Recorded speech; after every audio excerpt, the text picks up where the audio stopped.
Praise the Lord. Hallelujah, hallelujah. ഇന്നത്തെ വചന വിചിന്തനത്തിൽ സുഭാഷിതങ്ങളുടെ പുസ്തകം 3-ാം അധ്യായം 25 മുതൽ 35 വരെയുള്ള തിരുവചനങ്ങളാണ് നാം ശ്രവിക്കുക. അയൽക്കാരനോടുള്ള കടമകൾ. കിടിലം കൊള്ളിക്കുന്ന സംഭവങ്ങൾ കൊണ്ടോ ദുഷ്ടരുടെ നാശം കണ്ടോ നീ ഭയപ്പെടരുത്. കർത്താവ് നിന്റെ ആശ്രയമായിരിക്കും. നിന്നെ വിശ്വസിച്ച് പാർക്കുന്ന അയൽക്കാരനെ ദ്രോഹിക്കാൻ ആലോചിക്കരുത്. നിനക്ക് ഉപദ്രവം ചെയ്യാത്തവനുമായി കലഹിക്കരുത്. അക്രമിയുടെ വളർച്ചയിൽ അസൂയപ്പെടുകയോ അവന്റെ മാർഗം അവലംബിക്കുകയോ അരുത്. ദുർമാർഗികളെ കർത്താവ് വെറുക്കുന്നു. സത്യസന്ധരോട് അവിടുന്ന് സൗഹൃദം പുലർത്തുന്നു. ദുഷ്ടരുടെ ഭവനത്തിന്മേൽ കർത്താവിന്റെ ശാപം പതിക്കുന്നു. എന്നാൽ നീതിമാന്മാരുടെ ഭവനത്തെ അവിടുന്ന് അനുഗ്രഹിക്കുന്നു. നിന്ദിക്കുന്നവരെ അവിടുന്ന് നിന്ദിക്കുന്നു. വിനീതരുടെ മേൽ കാരുണ്യം പൊഴിക്കുന്നു. ജ്ഞാനികൾ ബഹുമതി ആർജിക്കും. ഭോഷർക്ക് അവമതി ലഭിക്കും. ദൈവത്തിൻ്റെ തിരുവചനമാണ് നാം ശ്രവിച്ചത്.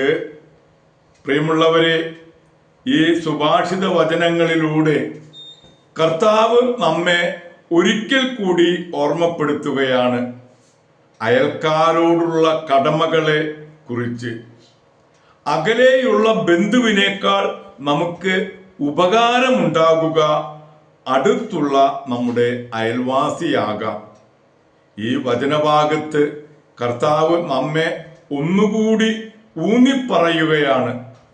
നമ്മുടെ സ്വഭാവങ്ങൾ വ്യക്തമായി അറിയുന്ന അവിടുന്ന് 28-ാം വചനത്തിൽ അയൽക്കാരൻ ചോദിക്കുന്ന വസ്തു നിന്റെ കൈവശമുണ്ടായിരിക്കെ പോയി വീണ്ടും വരിക, നാളെ തരാം എന്ന് പറയരുത്. തുടർന്ന് പറയുകയാണ്, നിന്നെ വിശ്വസിച്ച് പാർക്കുന്ന അയൽക്കാരനെ ദ്രോഹിക്കാൻ നീ ആലോചിക്കരുത്. പ്രിയമുള്ളവരെ, ലൂക്കായുടെ സുവിശേഷത്തിലെ 10-ാം അധ്യായത്തിലെ 25 മുതലുള്ള തിരുവാക്യങ്ങളിലും ആരാണ് നിന്റെ അയൽക്കാരൻ എന്ന് വ്യക്തമാക്കുന്നുണ്ട്. നമുക്ക് ആ ഉപമ വളരെ വ്യക്തമായി അറിയാവുന്നതാണ്. ആ നല്ല ശമറായന്റെ ഉപമ. അദ്ദേഹം അവിടെ രോഗാവസ്ഥയിൽ കിടക്കുമ്പോൾ ആരും ശുശ്രൂഷിക്കാനില്ലാതെ പലരും കടന്നുപോയപ്പോൾ ഒരു ശമറായക്കാരനാണ് അദ്ദേഹത്തെ ചികിത്സിക്കാനായിട്ട് വരുന്നത്.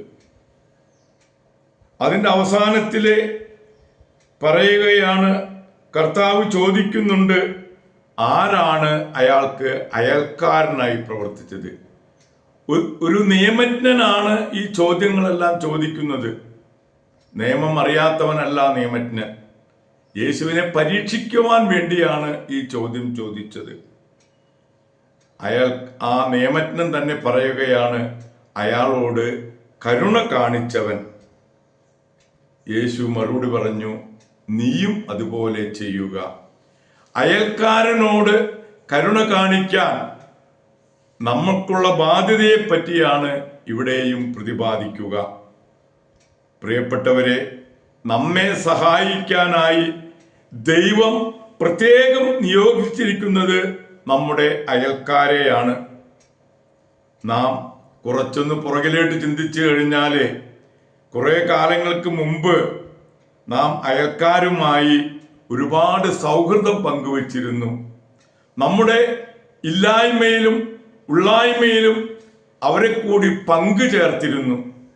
നമുക്ക് ഒരു വസ്തു ഇല്ലെങ്കിൽ അത് അയൽ വീട്ടിൽ പോയി വാങ്ങിക്കാനും, എന്തിന് പലവ്യഞ്ജനങ്ങൾ വരെ, പഞ്ചസാര, ഉപ്പ് തുടങ്ങിയ സാധനങ്ങൾ വരെ നാം അയൽ വീടുകളിൽ പോയി വാങ്ങിക്കുകയും നമ്മൾ വാങ്ങിച്ചു കഴിഞ്ഞാൽ അത് തിരിച്ചു കൊടുക്കുകയും ചെയ്തിരുന്നു ആ ഒരു കാലം. അതുപോലെ തന്നെ അന്ന് നമ്മളുടെ വീടുകൾക്കൊന്നും മതിലുകൾ ഉണ്ടായിരുന്നില്ല. എപ്പോൾ വേണമെങ്കിലും ആർക്കും എപ്പോഴും കയറി വരാം. നമ്മുടെ കുട്ടികളൊക്കെ അയൽ വീടുകളിൽ പോയി കളിച്ചിരുന്നതൊക്കെ ഞാൻ ഓർക്കുകയാണ്. ഞാനും എൻ്റെ ചെറുപ്പത്തിൽ അയൽ വീടുകളിലൊക്കെ പോകാറുണ്ട്. എൻ്റെ വീട്ടിൽ മറ്റുള്ളവരും വരുന്നുണ്ട്. ഇന്നെന്താണ് നമ്മുടെ അവസ്ഥ? നാം ഇന്ന് ഭവനങ്ങൾക്കൊക്കെ ചുറ്റും മതിൽ കെട്ടി ഗേറ്റ് വെച്ചു, ഗേറ്റ് പൂട്ടിയിട്ടു. അപ്പോൾ മറ്റുള്ളവർക്ക് നമ്മുടെ അനുവാദമില്ലാതെ നമുക്ക് നമ്മുടെ ഭവനത്തിലേക്ക് വരാൻ സാധിക്കാത്തൊരവസ്ഥയായി നാം സ്വാർത്ഥ മതികളായി മാറുകയാണ്. ഈ വചനഭാഗത്തിന്റെ അവസാന ഭാഗങ്ങളിൽ നമ്മെ ഒരിക്കൽ കൂടി കർത്താവ് ഓർമ്മപ്പെടുത്തുകയാണ്. നീതിമാന്മാരുടെ ഭവനത്തെ അവിടുന്ന് അനുഗ്രഹിക്കുന്നു, വിനീതരുടെ മേൽ കാരുണ്യം പൊഴിക്കുന്നു. അയൽക്കാരോടുള്ള കടമകൾ നിറവേറ്റി അവരുടെ ആവശ്യങ്ങൾ കണ്ടറിഞ്ഞ് നമുക്ക് ചെയ്യാവുന്ന നന്മകൾ അത് ലഭിക്കാൻ അവകാശമുള്ളവർക്ക് കൊടുത്ത് ജീവിക്കാനായി നമുക്ക് ശ്രമിക്കാം. അതിനുള്ള അനുഗ്രഹത്തിനായി നമുക്ക് പരിശുദ്ധാത്മാവിനോട് പ്രത്യേകം പ്രാർത്ഥിക്കാം.